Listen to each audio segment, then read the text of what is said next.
guys dégg naa leen j'espère que yéen a ngi si jàmm bu baax a baax vlog tout Burkina Faso Battle of Nation laa jëm y'a madame qui m'accompagne là am jàmm et casse derrière coucou. mais naa la nam de mon cœur bilaay dama jabar ji rek moo tax dem bàyyi ma fii. mais ñu dem sax ñëwoo ñu dem yow nii la. man noonu yow baale wu. sax ñëwoo ñu dem mënoon nga ñëw ñu dem yow yaa ma yow nga baale wu. accompagne ma yow yaa ma yow baale wu. man yaa bëggoon dem gas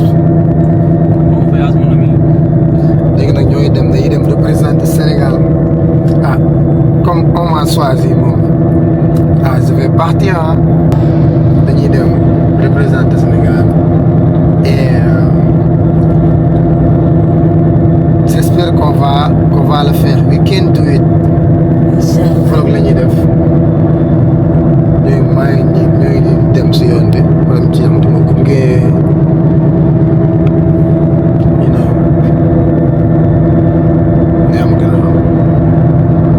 sama gars yi su yaa l'aéroport madame gunge na ma jooy na ma ba ma fàtte jël vlog mooy loolu instant yii nii maa ngi enregistré naa ba pare damay xaar midi ma embarqué yaa ma gën a xam xool leen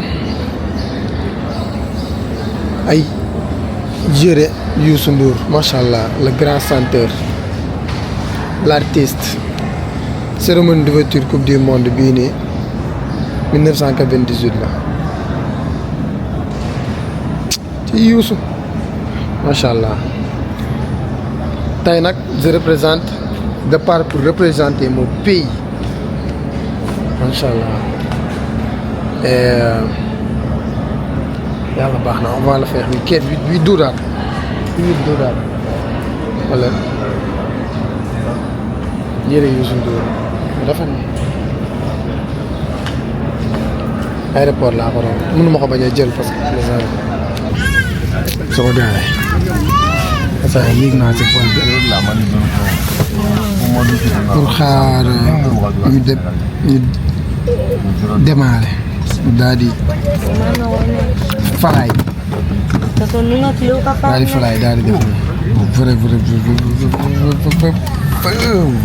mais musuma dem Burkina nag musuma dem Burkina c'est ma première fois que je pars à Burkina man de léegi ma daj dëkk yëpp macha allah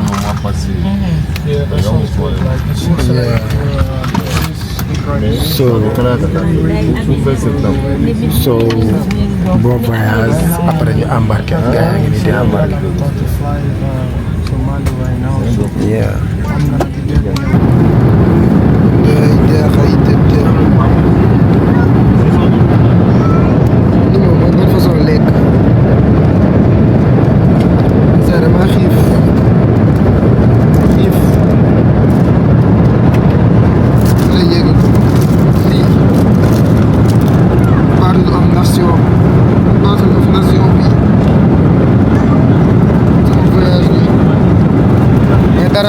lépp laay lekk Baye Fall laa Baye Fall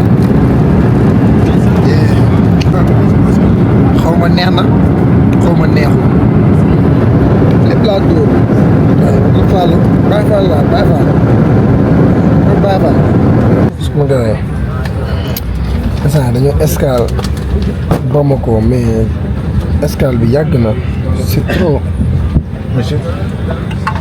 swear to God so aéroport bi Mali xawma aéroport président Modibo Keïta fi lañ escale mais escale bi yàgg na ça prend du temps wesh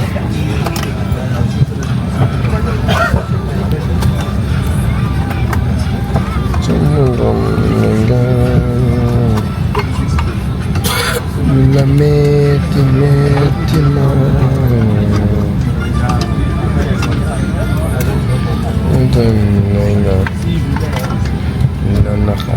naxaari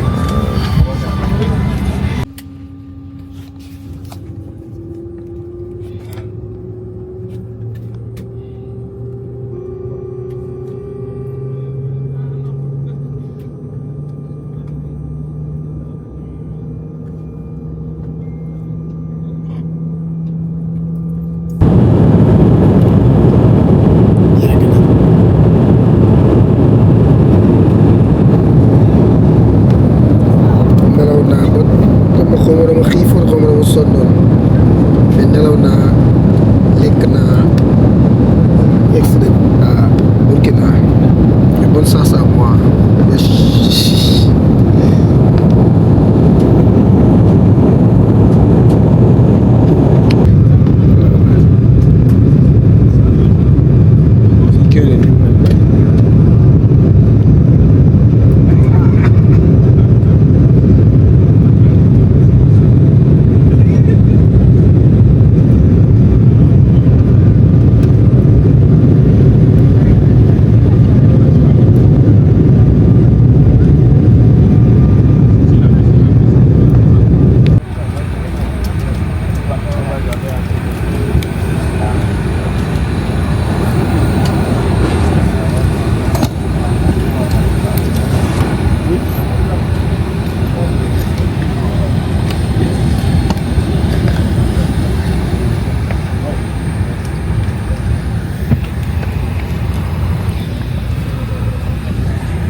gars yi yegsi naa nii di xaar sama vol je suis à Burkina wesh gars yi ñu ngi may xaar ci biti nee na il est avec mon drapeau du pays wesh je représente mon pays. Ils n'ont pas fini de faire sortir les bagages.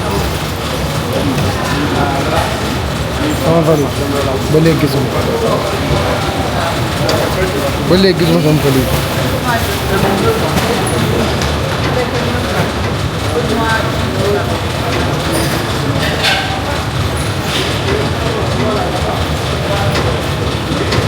Ça c'est pour moi. Non, regarde. Hey! Mais où je peux avoir connexion plus? Ça c'est pour moi, pour me souhaiter bienvenue. Merci beaucoup. Yes, je représente le Sénégalais. La plus là, on arrive, tu vois. Ok. Viens, tu peux venir. Ça c'est pour moi. Non, regarde. Hey! Mais où je peux avoir connexion plus? Ça c'est pour moi, pour me souhaiter bienvenue. Merci beaucoup. Yes, je représente le Sénégalais. La plus là, on arrive, tu vois. Ok. Viens, tu peux venir. ay maa ngi yegg si fii ay 18h ma ñëw ñu jox ma drapeau Sénégal ba pare ak mbaxane bi Tengaane ça c'est Tengaane pour représenter mon pays et bientôt que les affaires vont commencer donc we are here Craigne pas rien de jéggi. Wesh, gars, on vient de m'installer dans mon chambre.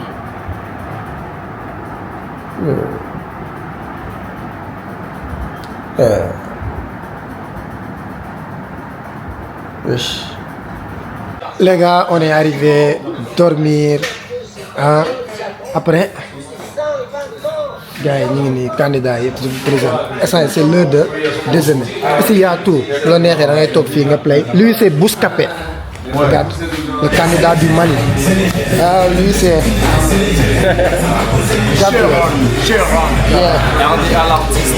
Yeah. Candidat du. The candidate of Togo. Ok. Ok. Lui c'est le candidat of Cameroun. De la Guinée. De la Guinée. Elle aussi, la Guinée. Guinée. Lui, c'est le candidat of the candidate of Kenya. Kenya. Ok. Moi, me the candidate of Sénégal. Togo. Kassandai. Gabon. On fait du masse, tout ça. Je vais faire le vlog. Dégg candidat. On est en train de servir, on est à Burkina Faso. Regardez. Après, la compétition commence le 5 jusqu'au 19. Inch'Allah. Sama gars, fii la ñu war a defee shooting gàll bi.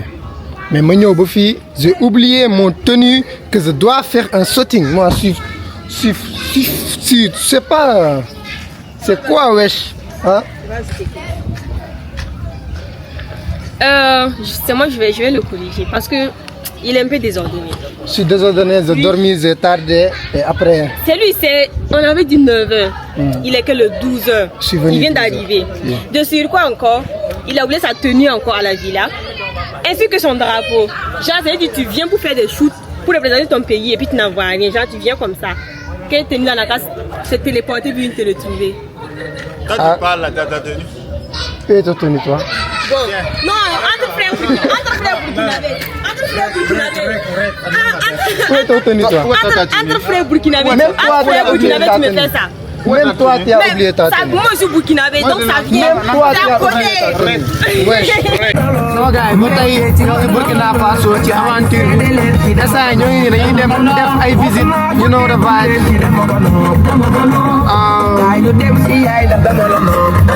Hello, bonjour. Hello.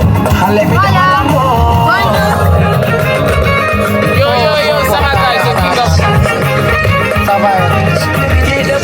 Ok, c'est bon. Yo, ça va, guys, c'est King of Funo, vous reconnaissez, on est ensemble. Yeah, on est ensemble. Je suis là avec Dans les 4 Sundays, on est ensemble. Yeah, ça c'est une insulte. Ah bon? 4 Sundays, c'est insulte. Yeah. Maintenant, il y a Sunday. Ñafa Sunday. Ñafa Sunday.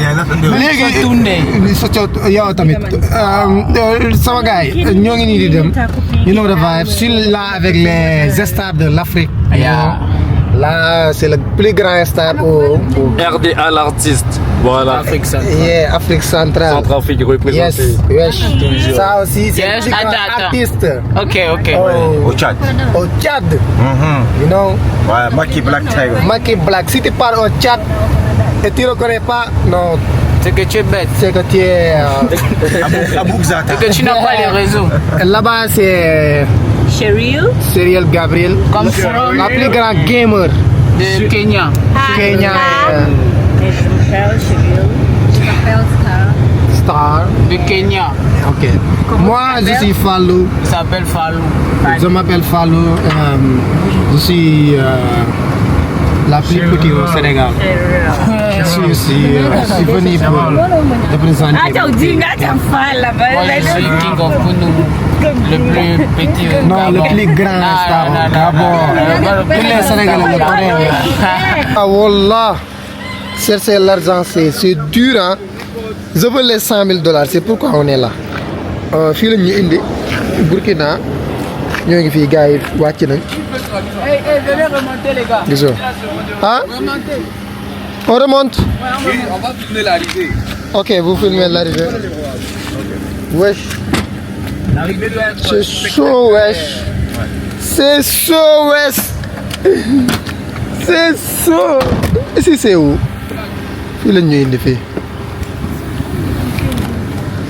Wallah.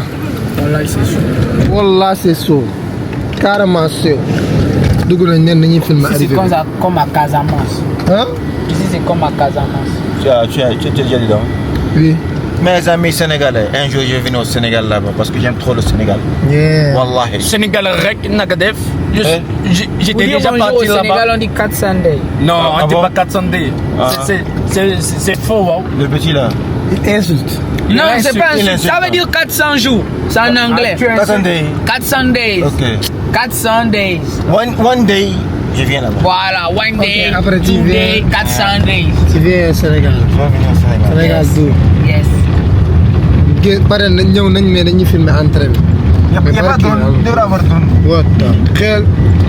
Mais quel show! Quel show, wesh! Bi ñu duggee si biir lépp naa leen ko woon dégg ngeen. Vous voulez pleurer?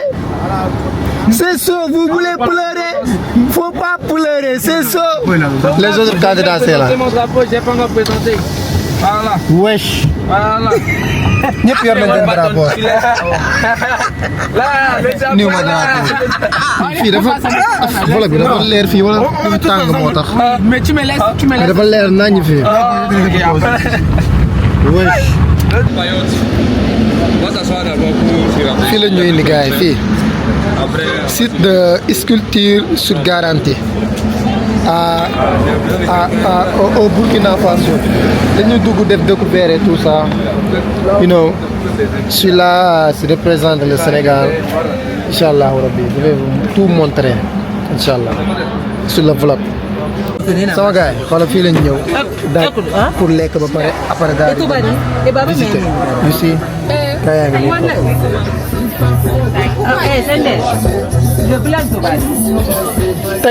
nii. tey la 30 compétition bi day commencer le 5 inchallah. Maintenant, un tout de four à sortir. Wesh. On est parti de mine pour la bonne dame. Le troisième tableau, c'est pour parler de l'arbre à palabre. L'arbre à palabre qui est remplacé aujourd'hui par l'école classique que nous connaissons. Parce qu'avant, il n'y avait pas d'école classique, mais nos parents également avaient leur manière d'éduquer les enfants, de faire passer les valeurs traditionnelles là. Donc c'est sous l'arbre à palabre là que les sages nous éduquaient. Et également l'arbre à palabre c'était le lieu où on réglait les conflits. Donc quand il y a des conflits entre deux individus, on se retrouve là-bas pour en tout cas réconcilier les uns. Donc c'est comme si c'est un commissariat de police, une gendarmerie ou même un palais de justice. Ok. Et le quatrième tableau, ce sont les régissances sociales. Moi, je fais 3 enfants, mais vous êtes habitué quand même ici aussi. Ici, c'est l'évolution de la monnaie. Voilà, les coris qui étaient autrefois utilisés pour moyen d'échange. Aujourd'hui, c'est le franc CFA. Ok, c'est ça le On va dire que nous sommes en train d'évoluer vers l'AES. Ok. Mais ce franc AES, c'était pas. Voilà. Mais il faut dire que de nos jours, les coris sont toujours utilisés. Dans la communauté du sud-ouest, xaalis bi lañ doon on utilise utiliser toujours les coris dafay essence. dans les dots. Burkina. Il est question de faire les dots. Mais maintenant, c'est CFA. Toujours les coris. C'est découverte Même ça. Nos femmes utilisent les coris pour les stress C'est là. mon gars. Sans oublier C'est mon nos, gars, nos wesh. devins, C'est les Nanga charlatans là. Voilà, qui C'est Nanga utilisent Def. tous les courriers.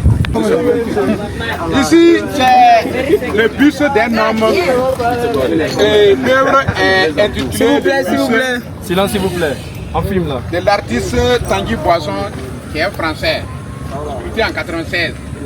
Et quand vous regardez un personnage qui est en forme, qui est robuste, mais d'un côté c'est fendier, c'est pour parler de l'impuissance de l'être humain par rapport à certaines situations, l'imperfection de l'homme en fait.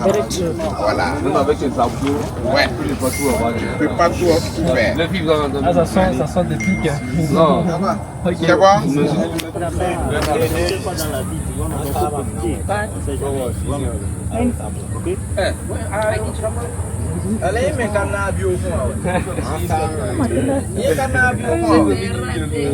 C'est carré, wesh. Chercher l'argent, c'est difficile. Ouais, sama gars yi. Attends. Visite nañ ba pare léegi dañuy añ. Kii baa nekk ni añ bi. Añ bi moo nekk nii kii lay nduroon. C'est pas. Ça c'est quoi? C'est Rissumbala poulet. Rissou? Rissumbala poulet. C'est Rissou Mbala poulet. Si tu veux un respect. C'est du plat. C'est du plat burkinabé. C'est un bon plat, mashallah. Après, je vais goûter. Pourquoi tu rigoles? Non, ça vient. Oui. Mais C'est chaud, tu manges la main, c'est bon. cuillère. Non, ça vient. On mange le chef avec cuillère. loxo la ñuy lekk man de cuillère laa def. Après on va goûter. Je vais goûter lii comme genre mbaxal lañ doon mbaxal. Tu connais mbaxal? Tu connais pas mbaxal?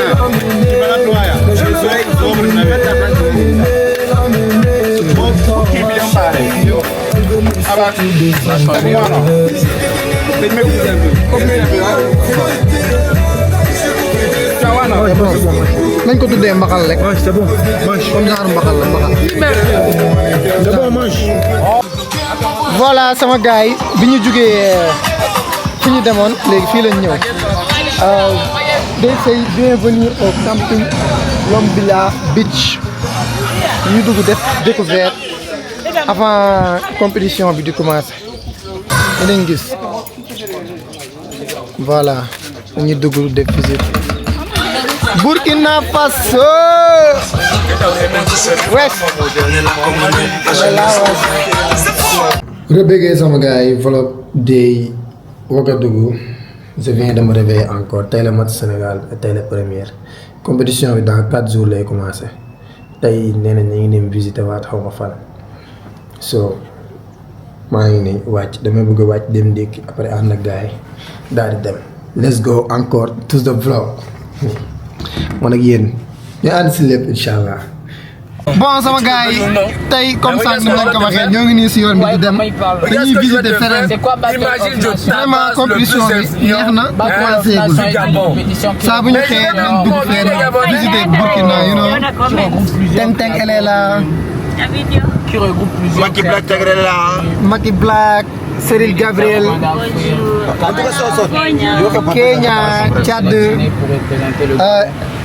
Central Africa de 55 millions. et le chauffeur. Mais j'aurais vraiment. Yeah. Hello guys. There you go, yeah. Nagadef Sénégal rek.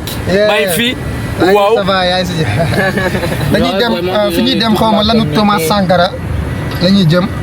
so suivre leen vlog bi comme d'habitude man ak yéen ñooy ànd si lépp lu ma leen wax rek fépp fi nga xamante ne maa ngi koy dugg fépp fi nga xamante ne maa ngi koy dem pour représenter notre pays dinaa leen wan lépp incha allah rabbi vlog bi xam naa dinaa ko dugal damay def vlog après ma yeggal vlog bi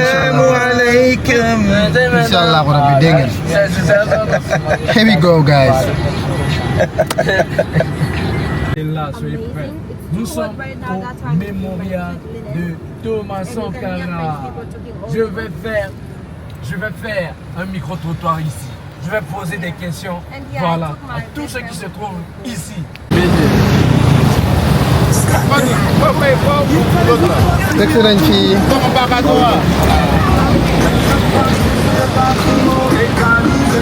Thomas Sankara.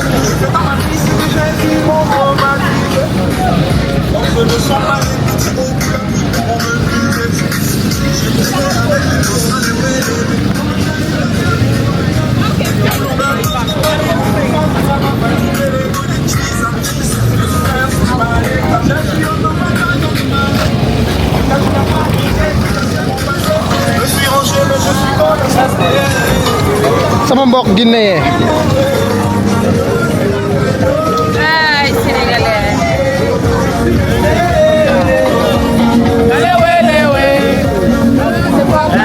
Comme vous le voyez, nous sommes à l'allée monument de...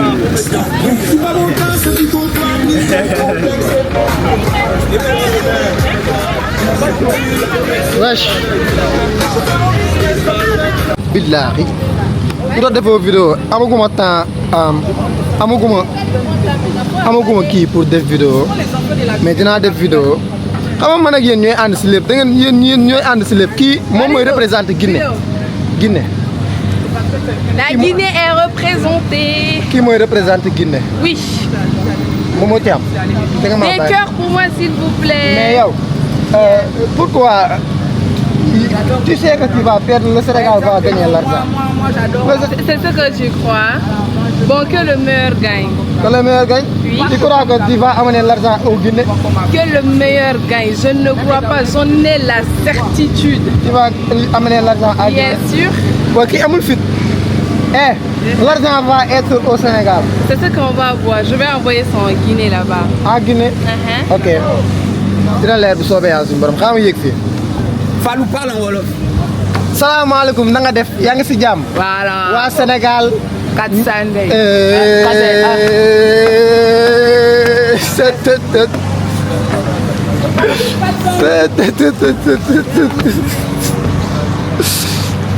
sonn naa nag barki alxuraan.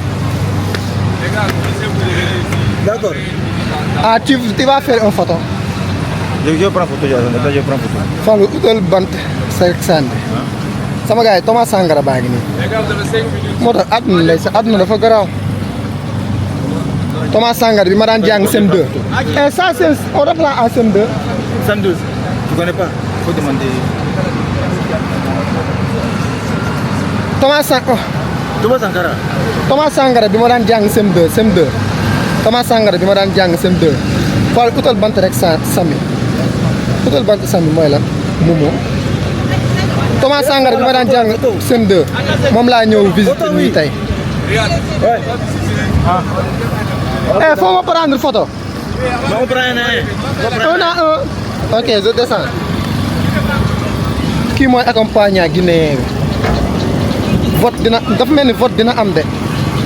C'est l'accompagnant du Guinée. Kii ma leen wonoon sànq. Kii mooy magam. C'est le grand frère du Guinéen. Nanga def. Maïfi. Yaa ngi si jàmm. Yes. Ta sœur va gagner l'argent. Elle va gagner. Forcément, c'est la Guinée. Nous, on gagne en fait. Oui. Tu crois que tu vas amener l'argent à Guinée? Je vais tout emporter en Guinée. Tu vas rien envoyer pour bébé Binta. Ah, tu vas rien avoir de... Je vais amener l'argent au Sénégal. On va séddoo nga naan pour... Bébé Astou ne va rien avoir. Bébé Astou ne va rien avoir. Yow tu connais même pas. La illa man dinaa tooy de. Fallou bu ko doxaan man da kii nëbbu ma ko man Bintaare laa nëbbu bu ma ko tojal de. Okay, after the visit. Moom léegi damaa dégg de damaa dégg anglais. Mais gars yi foog ma dagg live bi de pour mën a def ay photo. Lu tax woo lu tax lan lu tax woo man nag aw ma accompagnement de wax dëgg fa neex yàlla maa ngi nii aw ma accompagnement. Sinon on va pas finir ici. Mais est-ce que am na ay sénégalais yu nekk Burkina parce que namm naa ceebu sénégalais. Après on va faire ça. On part où? C'est le guide, il est Ah, c'est le guide. Gars yi kon est-ce que ma dagg laay. Non, on n'a pas de temps. S'ils sont engagés, non. Soyez les bienvenus au Mémorial Thomas Sankara. Merci beaucoup. Tam nga foo dem doxaan fa yéen. Partager le peu que je connais sur Ba ma tojal. l'évolution burkinabé avec. Moi, je suis Ouedraogo Talato. À la base, je suis étudiante à l'université Joseph. Ana suñu drapeau baa Je ngi. suis en train de signer précisément à la Je suis également Mooy représentant Burkina. Mémorial Thomas Sankara. Drapeau baa ngi si man sama sac. De mon énergie avec passion pour contribuer à la réhabilitation. Gars yi si kanam dégg ngeen. Quand on parle Foog ma dagg laay. c'est 4 ans à la tête du Burkina Faso. Foog ma dagg laay 37 dégg ans ngeen. de passage sur terre. Mais il a consacré toute sa vie pour tous ceux qui aspiraient à la liberté, à la dignité et au bien-être collectif. Aujourd'hui, ça fait 39 ans qu'il nous a quittés et le monde entier continue de parler de lui. Il est toujours une source d'inspiration pour les générations entières. Foog ma dagg laay pour mun def ay photo affaire yooyu noonu. Donc aujourd'hui, dans le cadre de la réhabilitation de sa mémoire, Après dinaa live waat. c'est le 2 octobre. Après dinaa live waat dégg ngeen. Attends, il est mort. Il est mort ici, enterré ailleurs, exhumé et la tombe est sur place. Ah, il est mort ici. Oui. Tu veux dire s'il est enterré ici? Oui. On a ramené les corps ici. Ah, donc actuellement son corps est ici? Son corps est ici, donc c'est la tombe qui arrive. On aura l'occasion également de visiter la tombe. Ah, c'est ici la tombe. Voilà. Le cycle que nous allons faire ensemble. Donc, pour me permettre d'aller rapidement, vous permettre de gagner en temps, je vois que... Mais Thomas Sankara.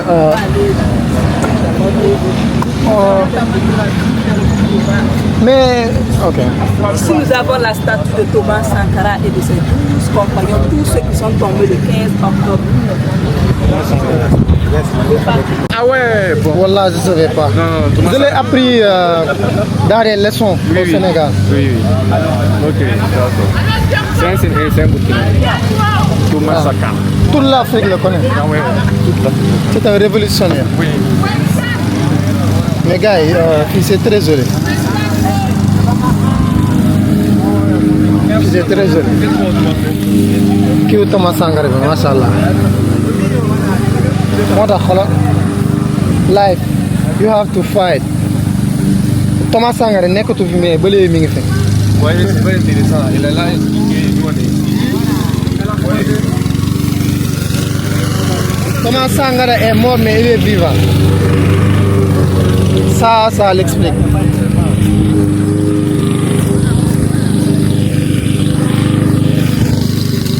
Déjà, tu sais que il faut qu'on puisse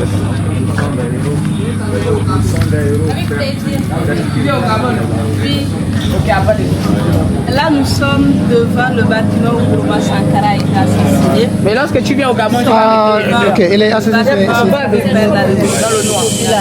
dans le noir. Toi, tu aimes le village.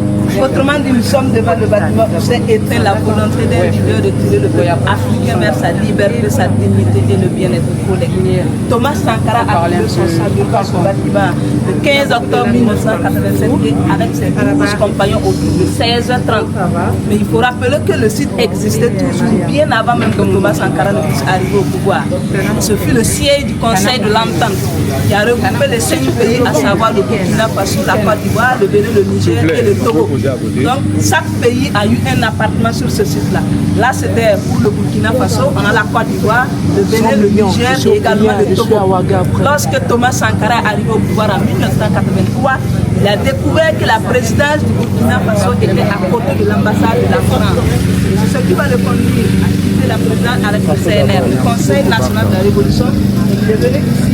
Il est resté pendant ces 4 ans. Le 15 octobre 1987, je suis là, mon frère. il est venu pour une réunion. Je vais t'écrire après. Le témoin Alouna Traoré nous apprend que je suis là depuis mon frère. 16 heures, ils étaient au nombre de 10 dans cette salle. C'est 16h30 environ que Thomas Sankara est arrivé. Lorsque le dispositif présidentiel est arrivé, le chauffeur a stationné, Thomas Sankara est descendu, il avait porté une tenue de rouge avec son pistolet. Le camarade a parlé de cette porte. Le dispositif de sécurité a pris position dehors. Il nous dit que c'est juste quelques minutes après l'installation de Thomas Sankara qu'ils ont entendu le bruit des armes. C'est l'arrivée de l'ennemi de la révolution burkinabé. Lorsque eux ils sont arrivés, ils vont s'attaquer de la façon barbare et rapide à tous ceux qui étaient dehors. On les écrase tous et on se met à crier sur ceux qui étaient dans la salle. Sortez, sortez. Il dit que c'est à ce moment que Thomas Sankara va se lever timidement de sa chaise. Il a juste sa tenue sur vêtement couleur rouge vers le bas. Il prend juste quelques secondes pour respirer profondément tout en secouant sa tête. Il ôte son pistolet qui dépose sur une petite table et il dit à ses camarades, attendez, c'est de moi ils ont besoin. Donc juste quelque part, il a franchi la porte et c'est à peu près dans ce tout petit cercle-là, les deux mains en l'air, qu'il a été froidement exécuté. Comme si son cadavre pouvait encore faire plus peur que sa personne en vie, il fut criblé de balles. Pour s'en aller, Thomas Sankara nous parle à travers des espoirs. Comme s'il voulait demander pardon au monde entier, il descend sur les deux genoux, il soulève son poing gauche pour marquer la victoire qu'il a eu sur cette tombe malgré sa mort. Et c'est pour tout son man dit, la révolution ne doit pas s'arrêter, parce qu'une révolution peut tomber de par les hommes, mais en termes d'idées, une révolution ne meurt jamais. On peut tuer un homme, mais pas ses idées selon ses idées. Les dires sont une réalité aujourd'hui, à travers l'initiative du camarade capitaine Ibrahim Traoré, face au chef de l'État, l'héritier politique idéologique. Excuse. Lorsqu'il est tombé, les 6 personnes qui étaient dans la salle avec les 5 ont été tuées par la suite.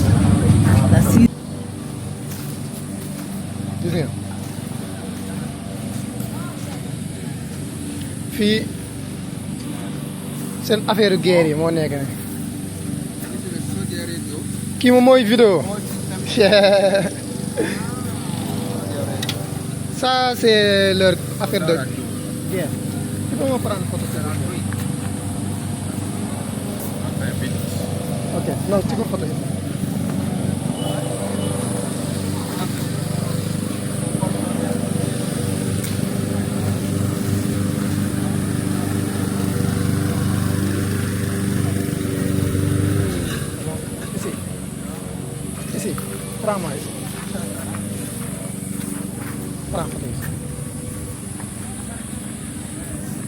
affaire guerre yaa.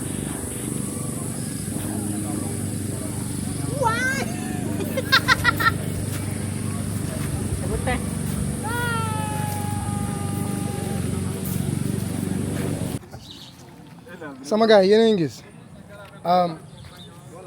Thomas Sankara fii lañ ko suul bañ ko suul amul tombe amul dara ñu lañ ko suulee enterré à la va-vite au cimetière de Canyon le vendredi 16 octobre 1987 tombe sans aucun aménagement jusqu'au 15 octobre 1997. sama gars yi lii moom moo nekk projet bi nga xamante ni moom lañ bëgg def fii. Ici mes paroles. de cette histoire. J'ai compris que Thomas Sankara a été tué là-bas. J'ai compris que Thomas Sankara a été tué là-bas. Et j'ai vu comment les sankaristes font faire pour les guerres et tout ça. Ça, c'est le projet du futur. Ah, c'est le projet du futur. Yes, ça, c'est le projet du futur. J'ai beaucoup compris. C'est super. Moi, j'aime pas apprendre, mais... Même moi aussi, j'aime pas apprendre. Voilà pourquoi j'ai fui l'école. Yeah, c'est pourquoi j'ai fui l'école, mais j'ai compris. Moi...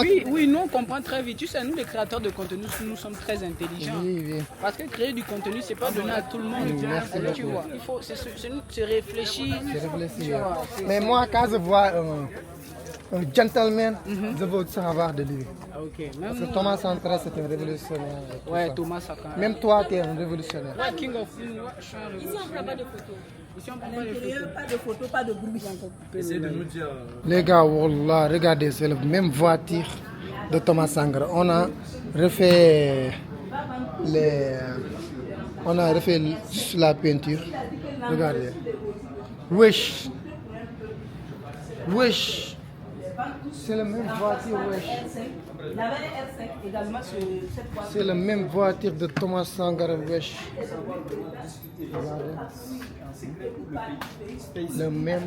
La même voiture de Thomas Sankara. Derrière ce petit véhicule se cache qui est resté fidèle au principe de la laïcité, fidèle au principe militaire. Donc voici un peu tout ce que je pourrais partager également autour de la sécurité de Thomas Sankara. Et c'est en même temps tout ce qu'on peut toucher du bout. Les gars, def nañ visite fii père de révolutionnaire démocrate et du Burkina. Def nañ visite yu bëri mais on sort comme ça. Ouais. Ah, tu es fatigué? Tu connais cet homme Thomas Sankara là, il a été très fort. Hein. Il est très fort, très fort. Moi, c'est pourquoi il a tout ça. Moi à sa place, j'allais fuir. Wallah. J'allais courir. Nous tous allons courir. Les coups de balle, tu restes posé. Vol. Wesh. Tu es devenu quoi? Moi, même la chaleur, je peux Tu pleurer. es Hulk. Même la chaleur, je peux pleurer. Seigneur. Mais est-ce qu'au temps de Thomas Sankara, il y avait le soleil comme ça? Je ne sais pas. Le soleil du Burkina n'a jamais changé. Quand il a écouté les coups de moi, les coups de... Vous pensez que moi je cours? J'aime courir, pourquoi? J'ai été traumatisé jusqu'alors, voilà On pourquoi va faire une photo ensemble sur la... Celui qui me poursuit là, vous pensez que c'est l'esprit de qui? Hein? Moi et Thomas Sankara avant. On était amis. Falou, ouais. Fais attention. Les gens courent là-devant. Ils ne te voient pas. 6 heures. La cour devant. Les cours devant, les grands derrière. Voilà. Il y a des grands devant. Il y a une grande devant. Où est levé, s'il vous plaît? Va devant. Là-bas, on a Ceux qui sont devant, descendez un peu, descendez un peu. Viens. Si on ne te voit pas sur la photo, ça peut faire 45. Ceux qui sont devant, ils descendent un peu.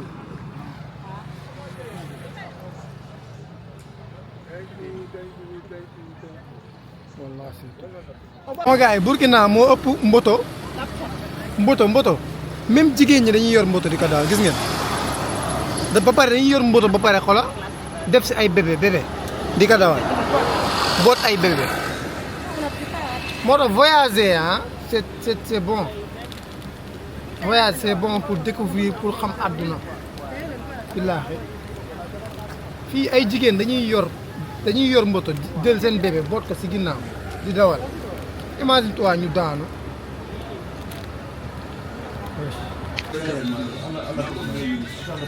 ñu gis palaay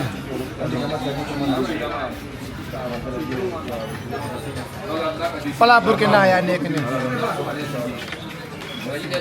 Père Mor Thiam aw ma sa fay je sais ce que je dis Père Mor Thiam danga ma yar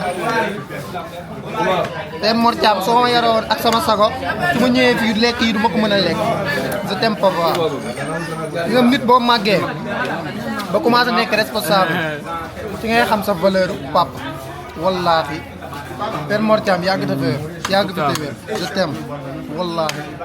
Tu m'as même quoi, il y a Guigui. Moi aussi je t'aime. Hein? Je t'aime. Il y a un restaurant. I love you. Je parle à mon père. Je lui t'aime. dis que je l'aime. Bisous. Je t'aime papa. I love you. Regarde, c'est un bon plat. Très bon.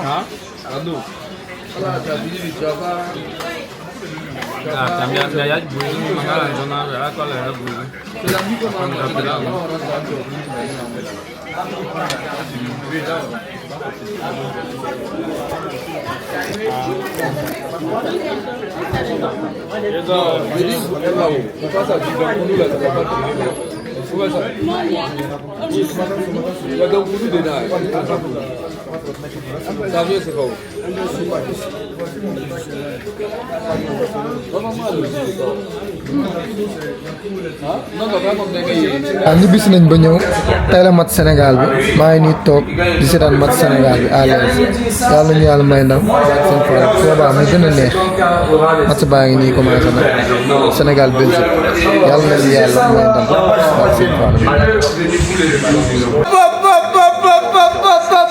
biir Sénégal wuy sama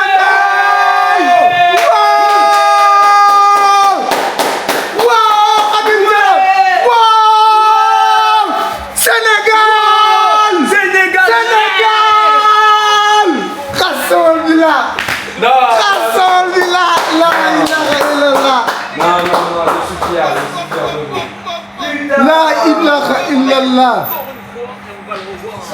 Ouais, c'est pas. Le Sénégal a gagné. Ils sont, c'est très clair, en difficulté. Sénégal.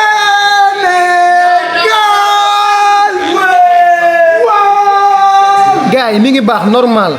1-0 pour le Sénégal instant yi nii 1-0.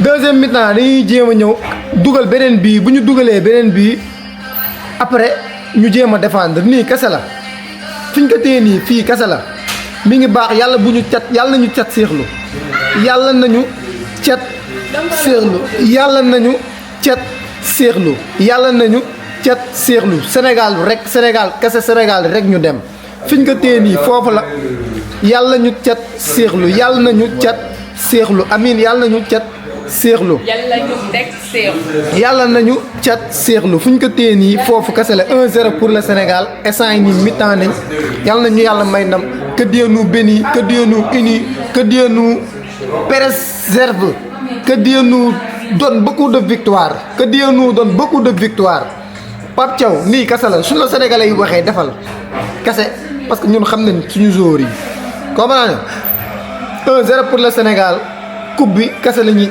jël gagné yóbbu coupe bi indi ko Sénégal ci barke suñu Fall ñu gagné Sénégal rek Sénégal kese ñu dem barke alxuraan ay Sénégal dëkk la waay Sénégal dëkk la waay barke yàlla Sénégal dëkk la billaay Sénégal dëkk la Sénégal dëkk la Sénégal dëkk la 1-0 waaw kii alxuraan sama xol bi sedd na billaay sama xol bi dafa sedd sama xol bi sedd na comme xol yaay Sadio Mané.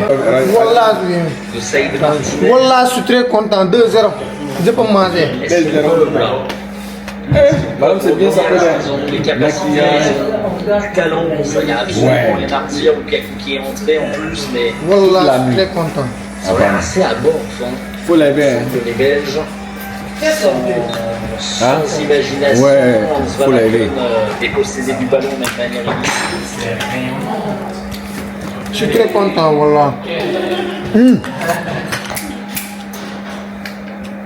2-0.